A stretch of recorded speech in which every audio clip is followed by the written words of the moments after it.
Hello, everybody. Good afternoon, West Ham fans. Russ on the West Ham Network. Hope you are all safe and well. Lunchtime today, I did the rating for the Sheffield United game. So go back and check that out and disagree with everything you say, because that's usually what happens. And it's Hammers Headlines in association with the KUMB.com boys. Lots of interesting stuff, lots of rumors, lots of news in the last 24, 48 hours to bring you. Let's talk about the title screen. Let's talk about Antonio's heir, shall we? And let's talk about this gentleman, Serhou Guirassy. Now, according to the German media outlet Kicker, West Ham were heavily linked with the Stuttgart 27-year-old striker. And he actually had a clause in his contract, a release clause, which meant he was available for just, where was it, £13 million up till the 10th of August. And I was reading an article, I think it was in the Sun Sunday, something like that. And there's a lot of clubs have missed out on Guirassy in terms of getting him into the side. And they're all sort of living to regret it a little bit this season. He's actually on fire. He's scored, 11 goals so far this season, 10 of them in the Bundesliga. He's outscoring Harry Kane in the Bundesliga. He's also got a couple of assists as well and has helped Stuttgart to currently finish, they're currently second in the Bundesliga. And, the lines of communication between West Ham and Stuttgart are still open, having signed, obviously, Konstantinos Mavropanos earlier this summer. And Steiner needs to get on the phone, mate, and have a little chat about Serhou, to be honest, because according to the media outlet Blint, he now has a new release clause in his contract, which is £17.5 million, which comes into effect in the summer, which would be perfect for West Ham potentially. Say, for example, and Antonio, this is probably his last season being the number one. He may well move on in the summer, and so bringing in someone like Serhou could be a really good sort of passing of the torch. We need a striker. It's like a broken record, but we need a striker which fits in our system. That system may change in the summer with David Moyes' contract coming up in the summer, but someone like Serhou is ready-made for the Premier League. He's 6'2", he's fast, he's strong, he holds up the ball, he's good in the air, he makes those runs down the channels, which most forwards seem to do in the Premier League as well. Loves harassing defenders at a high press. And it's not just a flash in the pan this season. Last year I think he scored one in every 2 games. So he's always had a good scoring record. And he used to play with Naif Aguerd at Rennes as well. So not only does he know Mavropanos, but he'll know Naif as well. Obviously, for £17.5 million, that seems a bargain. We got a bargain out of them for bloody Mavropanos, I think, as well. So keep an eye on that, particularly in the summer. Just the one to keep on the old radar, I'd say.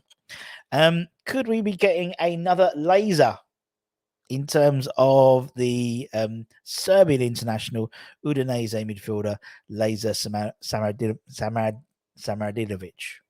That would do. Now, obviously, we were linked to him in the summer transfer window, as well as other 160 odd players. And he basically, Inter Milan came in for him and he was going to move to Inter Milan. That collapsed. But apparently we're going to be presented with another opportunity to sign the 21-year-old in January, if report from Calcio Mercato is meant to be believed. Udinese are yet to register a win in Serie A this season, and they've only scored 2 goals from 6 games, both from the Serbian international himself. So, you seem to have put disappointment over that foul move to Inter Milan well and truly behind him. And he's attracting more interest because of his importance on the pitch and his performances. Now, the report states that the Serie A side are keen to listen to offers for him in January, and it's been claimed there's no shortage of clubs after him. He's got a deal which lasts until 2026, and the list of potentials that the report states includes David Moyes' side. It says West Ham can make another attempt to secure his services in this winter window, along with the Hammers, Juventus, Napoli, and an unnamed Bundesliga side are in the mix. So keep an eye for that one. I do like his Mr. Burns excellent pose there. Let's look ahead to, obviously, another 2-game week, haven't we? 2-game week. And let's start with our opponents on Thursday, Freiburg. Freiburg tuned up for West Ham's visit to their ground. Obviously, the side are visiting it, but not the fans officially. So it's going to be quite a interesting atmosphere, being 100% home support. But they tuned up for the visit of West Ham with a 2-0 victory, also 2-0 victory at home against Augsburg on Sunday. They got a penalty quite early on for who scored. Vincenzo Grifo scored, and then a 58-minute goal from defender centre-back Philippe Leinhardt. Got to remember that name. Great name. Freiburg played a 3-4-1-2, so 3-4-2-1 formation against their opponents, and now currently 8th in the Bundesliga with 3 games, 1 draw, 2 losses, but have only scored 7 goals so far in those 6 games, one of the league's lowest, 4th or 5th lowest in the Bundesliga, and have only conceded 10 as well. So not a lot of goals for Freiburg this season, currently in or out of the goal. And finally, let's talk about the game after Freiburg. We've got obviously Newcastle United, and we had a bit of a boost over the weekend. Newcastle obviously also won 2-0 against Burnley. And they had, obviously we knew that Harvey Barnes is going to be out. He's injured, so he was out. So obviously Vlad was a bit happy about that thing. But obviously he was replaced with Anthony Gordon. Anthony Gordon is also going to be out of the West Ham game, having picked up a yellow card for dissent. Quite petulant, really, kicked the ball away from a foul that was given against him, and got a yellow card, which means he is out of the West Ham game. He's suspended for the West Ham game.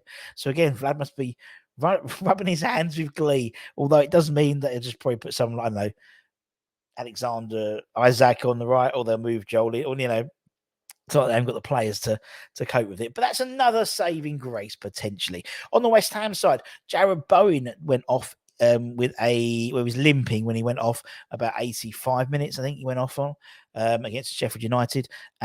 He picked up a slight knock, according to reports, but the report also claims that he should be back for the Newcastle game.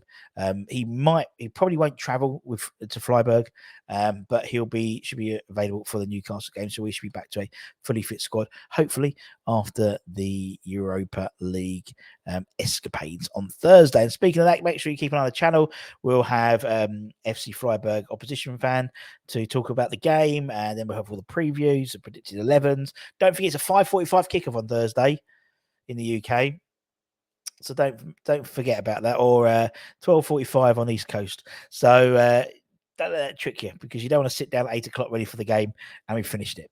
But apart from that, take care, stay safe, stay warm, stay humble. Don't forget to check out the kumb.com site for all your latest news and reviews and forum chats, and we'll see you guys very, very soon. Take care. Bye-bye.